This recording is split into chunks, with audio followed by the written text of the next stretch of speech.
அஸ்ஸலாமு அலைக்கும் friends, welcome to Benazir Syed gallery. இன்றைக்கி நம்ம ஐஸ்கிரீம் செய்ய போகிறோம். வீட்லேயே சூப்பரான டேஸ்ட்டில் பாருங்கள் எவ்வளோ அழகாக இருக்குது. வாங்க கஸ்டர்ட் பவுடர் வச்சு செய்யலாம்.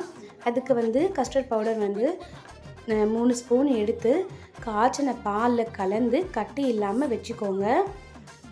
நெக்ஸ்ட் 1/2 லிட்டர் பால் எடுத்து நல்லா கொதிக்க வைங்க.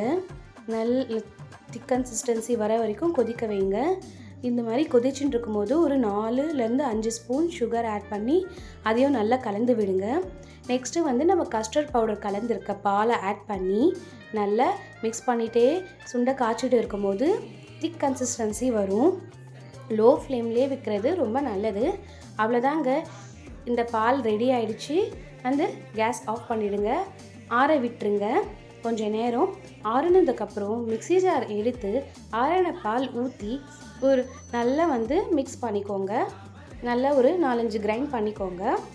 அவ்வளோதாங்க, கிரைண்ட் பண்ணியாச்சு. இப்போது நட்ஸ் என்ன வேணுமோ ஆட் பண்ணி மோல்டுலேயோ இல்லை கிண்ணத்துலேயோ டிஃபன் டப்பாலேயோ போட்டு ஃப்ரிட்ஜில் ஒரு 5 to 6 hours ரெஃப்ரிஜரேட் பண்ணால் நம்ம ஐஸ்கிரீம் ரெடி. பாருங்கள், ஒரு என்ன ஷேப் வேணுமோ அந்த ஷேப் நீங்கள் யூஸ் பண்ணிக்கலாம். சூப்பராக இருந்துச்சு, டேஸ்ட்டும் நல்லா இருந்துச்சு. கடையில் வாங்குகிற மாதிரியே இருந்துச்சுங்க. இந்த மாதிரி நீங்களும் ட்ரை பண்ணி பாருங்கள்.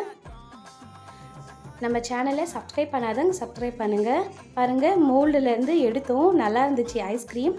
அதுக்கப்புறம் இந்த கிண்ணத்தில் ஆப்பிள் கிண்ணத்தில் வச்ச ஐஸ்கிரீமும் சூப்பராக இருந்துச்சு.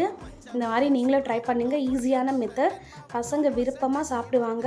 நம்ம சேனலை லைக் பண்ணுங்கள், ஷேர் பண்ணுங்கள், சப்ஸ்கிரைப் பண்ணுங்கள், கமெண்ட் பண்ணுங்கள்.